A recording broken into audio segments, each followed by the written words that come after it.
Hi hello welcome back to my channel పల్లెటూరులో తెలుగు అమ్మాయి రమ్య. ఈరోజు వీడియో ఏంటంటే ఈరోజు డిసెంబర్ 18 నేను వీడియో షూట్ చేసేది. ఈరోజు మా మ్యారేజ్ డే. ఎర్లీ మార్నింగ్ 3:30కి లేచాను. నేను మా స్వామి మాలేసుకున్న కాడ నుంచి ప్రతి బుధవారం నేను అయ్యప్ప స్వాములు టెంపుల్లో పూజ చేసుకుంటూ ఉంటారనమాట. మా స్వాములందరూ కలిసి ఇంట్లో కాదు కుటీరంలో చేసుకుంటారు టెంపుల్లో. అక్కడికి ప్రతి బుధవారం నేను నైవేద్యం వండి పంపిస్తూ ఉంటాను. కాబట్టి 3:30కి నేను లేస్తేనే ఇంట్లో పని పూర్తయిపోయి నా స్నానాలు పూజ చేసుకొని మా స్వామి 5కి వాళ్ళకి అక్కడ పూజ స్టార్ట్ అవుతుంది. 5 వరకు నేను ప్రసాదం అందించాలి. అందుకని 3:30కి లేస్తేనే నాకు ఆ టైం వరకు రీచ్ అవుతుంది. అందుకని నేను 3:30కి లేచి ఇంట్లో పనులన్నీ ముందు రోజు నేను ఇల్లు కడుక్కునేదాన్ని. కాకపోతే ఆ రోజు ముందు రోజు నాకు ఒక చిన్న వర్క్ ఉండి వరంగల్కి వెళ్ళొచ్చేసరికి చాలా నైట్ అయిపోయింది. అందుకనే నైట్ లేచి ఫస్ట్ గ్యాస్ స్టవ్ కడ తుడిచి అది గ్యాస్ స్టవ్ మొత్తం కడిగిన తర్వాత ఇల్లు అనేది ఊడ్చుకుంటూ వస్తూ ఉన్నాను. ఒక పనిగా చేసుకుంటూ వస్తూ ఉన్నాను. ఇంకా పిల్లలు ఎవరు లేవలేదు, ఓన్లీ నేను ఒక్కదాన్నే లేచి ఫస్ట్ వంట రూమ్ మొత్తం క్లీన్ చేసుకున్న తర్వాత మిగతా హాల్లోకి వచ్చి హాల్ కడుగుతూ ఉన్నాను. ఇంకో రూమ్ కూడా కడిగేశాను. ఆ రూమ్ షూట్ చేయలేదు. ఇంకో ఎదురుగా ఊపడే రూమ్లో పిల్లలు పడుకున్నారు. దాంట్లో పిల్లలు స్వామి పడుకున్నారు కాబట్టి ఆ రూమ్లోకి వెళ్ళలేదు. వాళ్ళు లేచిన తర్వాత కడుగుదామని ఫస్ట్ అయితే హాల్ దేవుని రూము, కిచెన్, ఇంకో రూమ్ కడుగుదామని స్టార్ట్ చేస్తాను. ఇక్కడ నుంచి నైవేద్యం వండడం స్టార్ట్ అవుతుంది. చూడండి, ఇక్కడ మా స్వామికి నాకు ఆర్గ్యుమెంట్ కూడా ఉంటుంది. అదేంటో ఈ వీడియోలో పూర్తిగా మీకు అర్థమవుతూ ఉంటుంది. ఇక్కడ చేసేది నేను సేమియా పాయసం అని చేస్తూ ఉన్నాను. అదే ఈజీగా అయిపోతుంది కదా. తొందరగా నైట్ ఏమీ ప్రిపేర్ కాలేదు, అందుకనే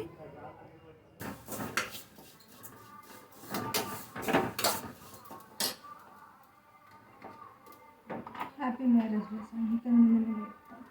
నేను చూస్తాను 3 గంటలకు లేచిన కానీ చెప్తుందా సావాలి. బర్త్డే అప్పుడు నేను చేసి చెప్పిన మ్యారేజ్ డే అప్పుడు నువ్వు కాదా సార్, నువ్వే చెప్పాలి. నువ్వు చెప్పాలని చూసినా నేను ఎట్లా చెప్తా? నువ్వు చెప్తావా అని తప్ప ఫస్ట్ నువ్వా నేనా? ఏంటి నువ్వు ఎవరైతే బర్త్డే కంటే నీ బర్త్డే నువ్వు చెప్పాలి. మ్యారేజ్ డే కూడా మరి మ్యారేజ్ డే కూడా నేను చెప్పాను. నువ్వే చెప్పాలి. గట్లా నువ్వే చెప్పాలి. అదే అంతే గట్లా. నేను 12 గంటలకు అలారం పెట్టుకున్నా. సార్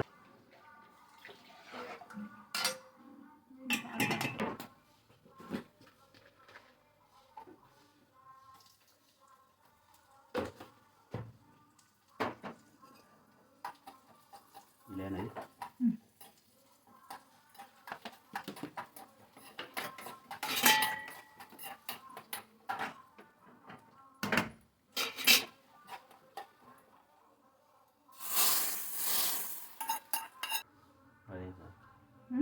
వాడిపోతావు కదా.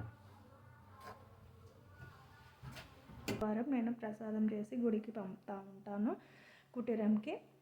అక్కడ స్వాములందరూ పూజ చేసుకుంటూ ఉంటారు కాబట్టి ఈరోజు బుధవారం కాబట్టి ప్రసాదం ఖచ్చితంగా ఎవ్రీడే ప్రసాదం అనేది చేయరు, కానీ బుధవారం మాత్రం ఖచ్చితంగా ప్రసాదం అనేది స్వాములలో ఇండ్ల నుంచి ఎవరైనా చేసుకురావచ్చని అంటారన్నమాట. అట్లా ప్రతి బుధవారం నేను చేస్తూ ఉన్నాను. దీంతో 3వసారి నేను చేయడం. చూద్దాం ఇంకెన్నిసార్లు నాకు చేయాలనిపిస్తే అలా చేస్తాను.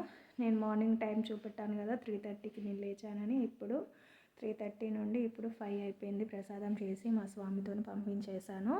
ఇప్పుడు నేను పూజ చేసుకోవాలి. పూజ చేసుకున్నదంటే పని మొత్తం ఆల్మోస్ట్ అయిపోయినట్టే. పిల్లలు లేస్తే మళ్ళీ పని అనేది ఉంటుంది. ఇల్లు తుడిచాను. ఇంకొక రూమ్ ఉంది తుడవడానికి. ఈ రూమ్ కూడా మొత్తం కడిగేశాను. పిల్లలు ఈ రూమ్లో పడుకున్నారు కాబట్టి ఈ రూమ్ పిల్లలు లేచిన తర్వాత ఈ రూమ్ కడగాలి. తర్వాత పిల్లలకి టిఫిన్ చేయడం అదంటుంది. ఈరోజు మా ఇంట్లో అయ్యప్ప పూజ. ఈరోజు కూడా మా మ్యారేజ్ డే. ప్రతి మ్యారేజ్ డే రోజు మేము ఇంట్లో అయ్యప్ప పూజ అనేది ఖచ్చితంగా పెట్టుకుంటాము. మా అయ్యప్ప మాల వేసుకోకపోయినా ఖచ్చితంగా డిసెంబర్ 18 రోజు మాత్రం ఖచ్చితంగా అయ్యప్ప పూజ అనేది మా ఇంట్లో ఉంటుంది. మా పెళ్ళైనప్పటి నుంచి ఇది కంటిన్యూషన్ అయితేనే ఉంది. మధ్యలో ఒక 2-3 టైమ్స్ ఏమో చేయలేదు, అంతే. కంటిన్యూషన్ అవుతూనే ఉంది. ఈరోజు మా ఇంట్లో అయ్యప్ప పూజ. ఆ వ్లాగ్ కూడా ఇందులోనే ఉంటుంది. చూడండి, లాస్ట్కు ఇంట్రడక్షన్ చెప్తాను, లాస్ట్కు ఎండింగ్ చెప్పనో తెలియదు, కానీ ఈ వీడియో మొత్తం చూసిన తర్వాత లైక్ చేయండి, షేర్ చేయండి, సబ్స్క్రైబ్ చేయడం మాత్రం మర్చిపోకండి. ఇక్కడి నుంచి పూజ తర్వాత కొంచెం తెల్లవారినాక స్వాములు అందరూ వస్తారు. స్వాములు ఏమేమి చేస్తారు అనేది కూడా వీడియో కవర్ చేస్తాను, చూడండి.